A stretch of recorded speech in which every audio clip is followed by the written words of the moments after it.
Ayan, nandito tayo ngayon sa May Vitas Covered Court, Tondo, Manila. Grabe, napasugod tayo dahil sobrang dami. At pumunta tayo para lang mai-assist yung mga kasamahan nating onboarding, para ma-accommodate yung mga nag-apply, para naman hindi sayang yung pagpunta nila at ma-activate din agad sila ngayong araw na to.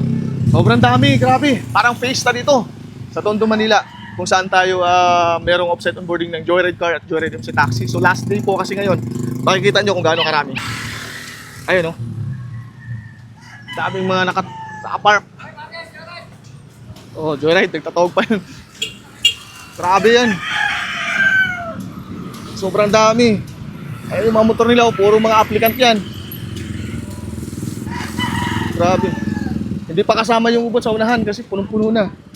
Ayun, hindi pa kasama yung nasa loob ng court. Ayun na, marami na ulit i-book and recruit si Mupit. Ang problema lang, ang mabook and recruit niya, ayun ba? Mga biker pa rin nila dati.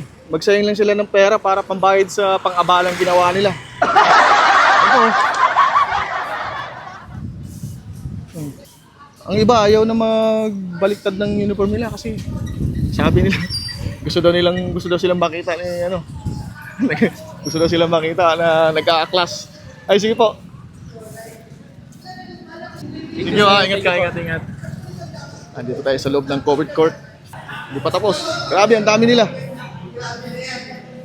Kasi yung mga na-deactivate na mga pasaway at mga hindi na talaga bumiyahe, libo rin yun. Kaya ito yung mga bago yung papalit ngayon. Okay, sa mga hindi na active. So sila itong mga bago yung papalit sa slot ng mga hindi na active sa biyahe. Yung mga hindi na talaga bumabiyahe, pati yung mga na-deactivate na mga pasaway. So yung slot nila, nasa libo rin yun. Ito yung ipapalit natin. Ayan. So ito na, Mubit, yung mga book and recruit. Ito na, marami na ulit tayong aabalahin mga biker. Ang masaklap lang dito, ang ibubok ninyo ay mga biker nyo rin dati. So magsayang lang kayo ng pera na pambayad ninyo natin sa 50. Sana nga lang bayaran ninyo kasi kawawa yung mga biker na inabala ninyo sa book and recruit. Gagamitin ang susutin mo lang ng uniform pag pupunta ka sa office at kapag babiyahe ka sa Joyride. Pupunta ka sa office, ano man ang sadya, dapat naka-uniform. Pupunta ka sa offsite, ano man ang sadya, dapat naka-uniform. Bakit, sir?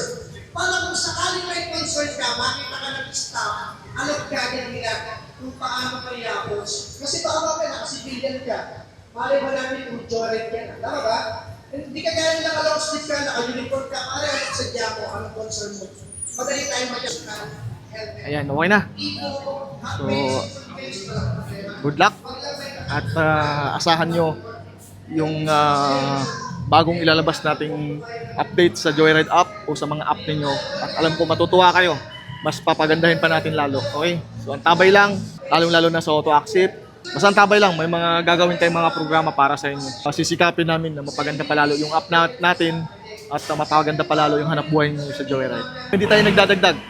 Nagpapalit lang tayo ng slot sa mga hindi na active na biker, yung mga hindi na bumabiyahe, at yung mga pasaway na na-deactivate. So nasa libo rin yun, simula nung nakarang taon pa, simula 2019, ito na yung mga ipapalit natin yung mga bagong yun. Okay?